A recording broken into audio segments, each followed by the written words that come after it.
Mes frères et sœurs, je vous salue tous dans le beau nom de Jésus et je trouve que c'est extraordinaire que nous puissions être tous réunis de différents pays, de différents endroits de la planète, mais rassemblés autour de ce 15 minutes de grâce et de vérité avec le pasteur Fabien Larubard. N'est-ce pas miraculeux? J'aimerais aujourd'hui pouvoir partager un très beau cantique et je vous invite dans votre salon, là où vous êtes, peu importe le pays, à lever vos mains et à adorer le Seigneur alors que je chante « Digne est l'agneau immolé ». Digne est l'agneau,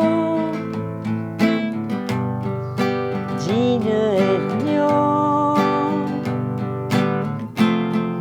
digne est l'agneau, l'agneau de Dieu. Alléluia, ensemble, digne est l'agneau, digne est l'agneau, digne est l'agneau de Dieu.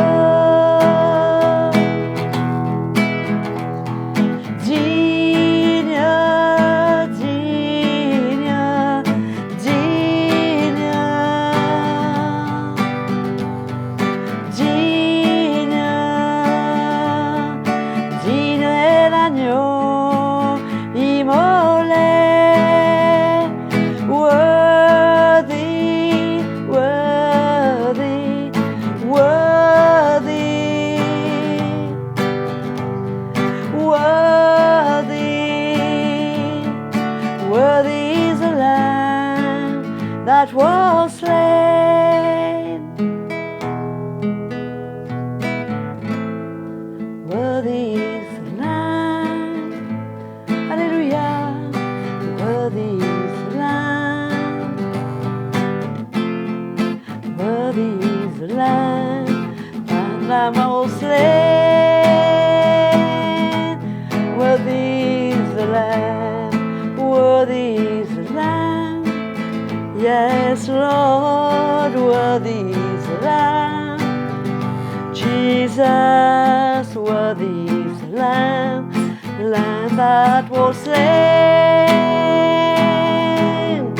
Tous ensemble, digne, digne, digne, digne, digne est l'agneau immolé. Digne, digne, digne, digne, digne, digne est l'agneau immolé.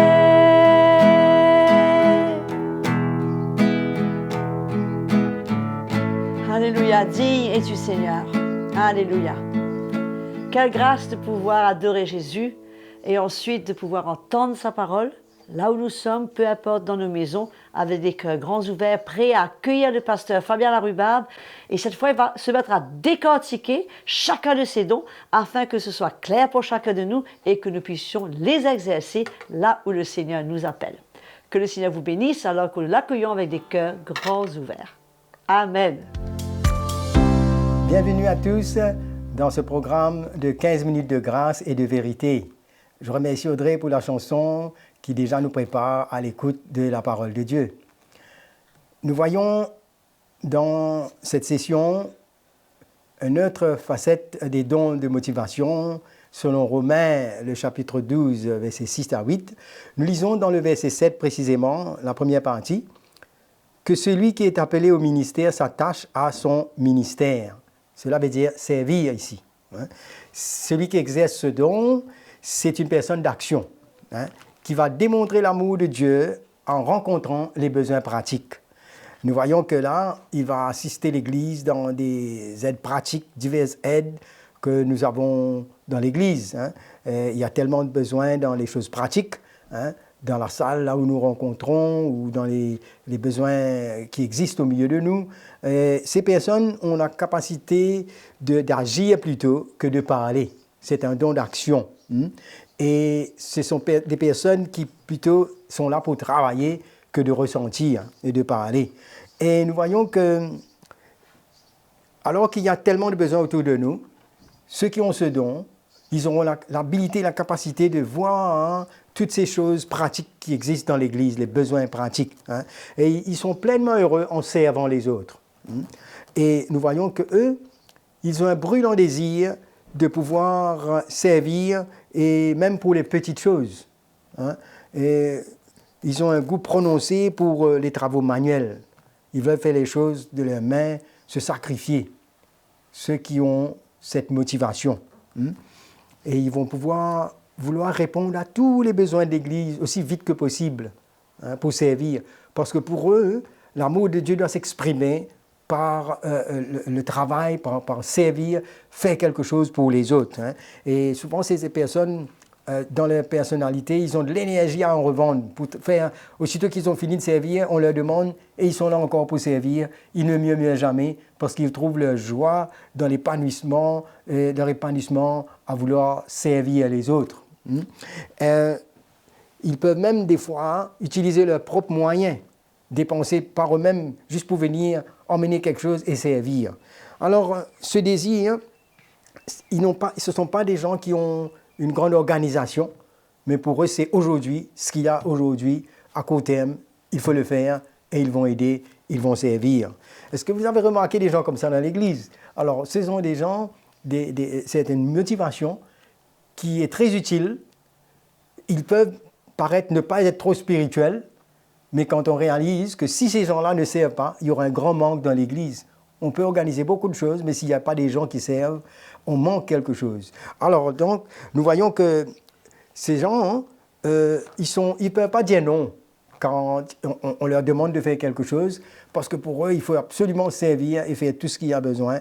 Et des fois, ils peuvent être vulnérables parce qu'on leur demande de faire et de faire. Ce sont des gens de sacrifice, hein. Ils sortiront de leur chemin pour venir vous aider, hein. Donc, on a grandement besoin de ce don dans l'Église, hein, parce qu'on peut avoir, comme je dis, de grands projets, mais on aura besoin de ces personnes pour soutenir cela. Sinon, on risque de ne pas pouvoir arriver à bout de ce qu'on a besoin de faire, hein, parce qu'on est encore sur terre. Il y a des choses matérielles, il y a des choses pratiques qu'on a besoin, hein. Nous voyons que dans les Actes des Apôtres, les diacres étaient appelés à servir aux tables, hein, parce que les apôtres devaient se donner dans la parole et la prière, hein. Alors, il fallait nommer ces diacres, c'est le peuple qui a choisi, les gens remplis du Saint-Esprit, les gens qui ont de la foi, qui ont une relation avec le peuple, et ils ont choisi. Nous voyons des exemples dans la Bible concernant ce don. On voit par exemple Marthe, qui était toujours prête à servir, hein. Et quand Jésus était passé là, dans la maison, nous voyons que dans Luc le chapitre 10, au verset 38 à 42, ça nous relate un petit peu un événement, que Jésus était en chemin avec ses disciples et il entra dans un village et une femme appelée Marthe, nommée Marthe, le reçut dans sa maison. Et elle avait une sœur nommée Marie, hein. Et là, Marie était assise aux pieds du Seigneur, alors que Marthe était occupée à divers soins domestiques parce qu'elle voulait servir, bien accueillir Jésus. Et finalement, elle a dit à Jésus, mais Seigneur, mais est-ce que tu ne t'inquiètes pas de demander à Marie de venir m'aider pour servir? Parce que pour lui, malgré que Jésus était là, et Marie était assise au pied du Seigneur qui écoutait la parole, mais pour elle, ce qui était important, c'est de servir Jésus, hein, dans les aides pratiques. Alors le Seigneur lui a dit, mais Marthe, tu t'inquiètes et tu t'agites pour beaucoup de choses. Une seule chose est nécessaire, Marie a choisi la bonne part qui ne lui sera point ôtée. Il peut y avoir un excès dans ce domaine où la personne voit que servir et néglige d'autres choses. C'est pourquoi elles peuvent paraître aussi être moins spirituelles. Mais ce don ne doit pas être méprisé, ce don a sa place dans l'Église pour servir. Et une autre fois encore, quand dans la maison, on voit que dans Jean, le chapitre 12, au verset 12, il y a un récit où Marthe servait et Marie oignit les pieds de Jésus avec un parfum de nard de grand prix. Marthe, pour elle, c'était toujours le service qui comptait, Hein? Donc, ce sont des personnes qui ont tendance à faire des choses par elles-mêmes, sans qu'on leur dise de faire. Ils voient un besoin et ils vont le faire. On n'a pas besoin d'organiser pour eux. C'est dans leur cœur, cela, de servir. Je crois que dans l'Église, on a besoin d'apprendre de ces dons, avoir un cœur de serviteur. Et ce ne sont pas des grands dirigeants, ce n'est pas des administrateurs. Pour eux, simplement, servir aujourd'hui, le besoin est devant eux. Et ils vont se concentrer sur des tâches qui sont là, immédiats, pour pouvoir rencontrer ce besoin. Et là, on voit qu'elle était dans tous ses états. Quand Marthe était toujours assise, Marie était toujours assise et qu'elle servait, elle a demandé à Jésus de dire à Marie, donc elle n'est pas un administrateur dans un sens pour organiser, elle devait demander à Jésus de faire cela. C'est pour nous montrer un peu qu'il y a dans le don, il y a certain équilibre et tout qui a besoin, c'est ce qu'on va voir après, prochainement. Et là, on voit que ce don a besoin d'être apprécié dans l'Église. Ceux qui travaillent, ceux qui aident, ceux qui ont ce don de motivation de servir. Hein. Et ils ont besoin d'être reconnus, qu'on leur donne leur valeur, d'être aimés, d'être appréciés. Et peut-être qu'ils peuvent paraître manque d'intérêt pour les choses spirituelles, mais ça ne veut pas dire qu'ils ne sont pas spirituels, parce que Dieu regarde à cette motivation et à ce cœur. C'est le Seigneur lui-même qui a mis ce don dans l'Église pour nous aider. Hein. On voit là, Jésus lui-même était venu comme un serviteur. Hein. L'exemple de Jésus. Hein. Alors, Jésus a dit quelque chose dans Matthieu, le chapitre 20, au verset 26. Alors, il dit, « Il n'en sera pas de même au milieu de vous, mais quiconque veut être grand parmi vous, qu'il soit votre serviteur. Et quiconque veut être le premier parmi vous, qu'il soit votre esclave. » Là, et aussi verset 28, il dit, « C'est ainsi que le Fils de l'homme est venu, non pour être servi, mais pour servir, et donner sa vie comme la rançon de plusieurs. » Nous voyons que Jésus est venu comme un serviteur. Et pour lui, il n'y a pas plus grand, mais c'est celui qui va servir. Il était venu avec sa propre vie. Lui, il est venu servir en donnant sa propre vie. Et c'est pourquoi que ce don dans l'Église, c'est un don qui se sacrifie, qui vient soutenir les autres. Les autres dons ne peuvent pas se compléter sans ce don, parce qu'il y aura toujours un manque dans l'Église.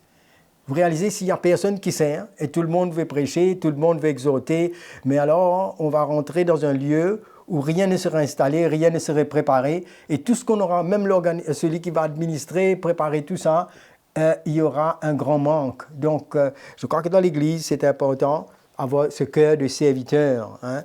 Et je crois que Jésus voulait démontrer que quand il a même lavé les pieds de ses disciples, hein, il est venu comme un serviteur pour nous montrer comment on a besoin de se servir les uns les autres. C'est une attitude, c'est un cœur cela, hein, de se mettre à la disposition des autres, de pouvoir les servir. Hein. Donc, on a besoin d'apprendre de cela. Hein. On a besoin d'apprendre et ne pas mépriser ce don, mais de ressentir qu'il y aura toujours de la place pour servir, ne pas seulement se concentrer sur son don, mais quand le Seigneur met les gens autour de nous, il y a un cœur qui doit répondre. Et des fois, hein, ceux qui servent peuvent être frustrés parce que les autres ne répondent pas comme eux. Et ça peut devenir même comme un jugement un peu légaliste. Mais on a besoin de comprendre la différence, que si d'autres ne fonctionnent pas comme nous, c'est parce qu'ils sont différents. Mais cela veut dire que quand même, on peut toujours apprendre les dons des autres et avoir un cœur. Et cela va nous entraîner, nous aussi, à rencontrer les besoins autour de nous et à ne pas remplacer d'autres, mais d'avoir ce cœur pour pouvoir être à la disposition pour servir. Hein. Nous voyons comment c'était important pour les diacres de servir aux tables. C'était des gens spirituels. On ne peut pas dire juste parce qu'il sert lui, mais lui il n'est pas spirituel. Alors celui qui enseigne est plus spirituel, ou celui qui a le don de motivation de prophétie, non. Mais celui qui sert est aussi spirituel s'il le fait de tout son cœur, avec l'amour de Dieu. C'est l'expression de ce que Dieu a mis dans son cœur pour servir. Parce qu'il a sa place. Ils ont besoin d'être appréciés, d'être aimés. Et je crois que eux aussi, même ceux qui servent, ils peuvent toujours être aidés dans ce qu'ils font en s'entourant avec ceux qui organisent. C'est ce que nous allons voir plus tard, afin de pouvoir terminer ce qu'ils ont fait.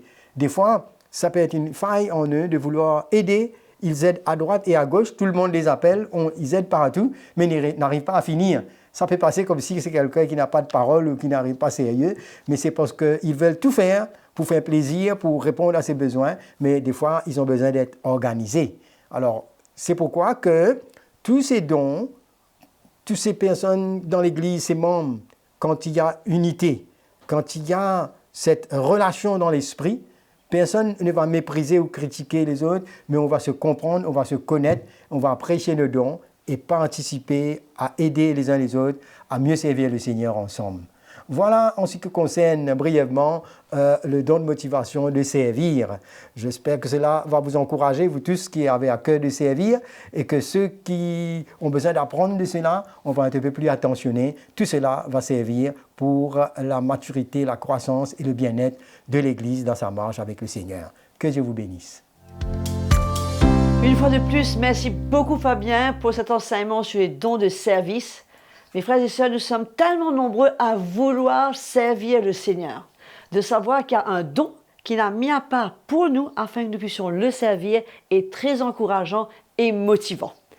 Donc, je vous encourage une fois de plus, continuez à suivre ces programmes, continuez à connecter, à vous enregistrer sur la page YouTube de CTMI, bénéficiez de plein d'enseignements que vous pourrez trouver sur cette page et qui vont vous aider à grandir et à être établis sur la bonne fondation et surtout dans la saine doctrine.